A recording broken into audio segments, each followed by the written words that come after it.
जळगावच्या पाचोऱ्यातील कुऱ्हाड शिवारामध्ये 3 बिबटे आढळलेत आणि त्यामुळे शेतकऱ्यांमध्ये सध्या भीतीचं वातावरण आहे। कुऱ्हाड ते कळमसरा या रस्त्यावर वाहनधारकांना तब्बल 1 मोठा तर 2 लहान बिबट्यांचं दर्शन झालंय। वन विभागानं बिबट्यांचा बंदोबस्त करण्याची मागणी आता शेतकऱ्यांनीही केलेली आहे।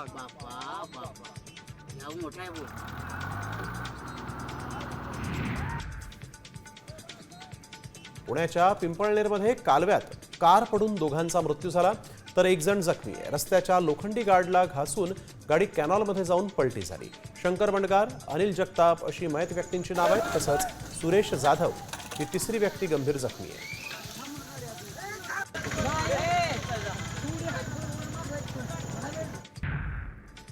जळगावच्या जामनेरमध्ये मंत्री गिरीश महाजनांनी निवासस्थानी पत्नीसोबत बैलाचं पूजन करून केलेलं आहे। तसंच बैलाला नैवेद्य खाऊ घालून पोळा साजरा केला।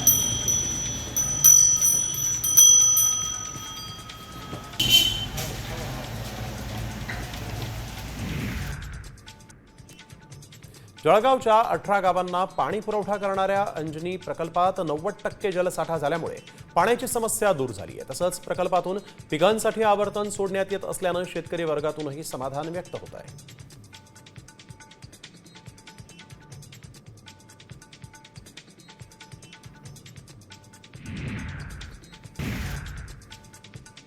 जळगावच्या एरंडोलमध्ये विखरण रस्त्यावरील शेतकरी रवींद्र महाजनांनी अनोखा बैलपोळा साजरा केला। झेडपी शाळा वाचवा तसंच लंपी आजाराचा धोका लक्षात घेऊन पोळा साजरा करा असे संदेश लिहिलेले बॅनर बैलांच्या अंगावर टाकलेले आहेत।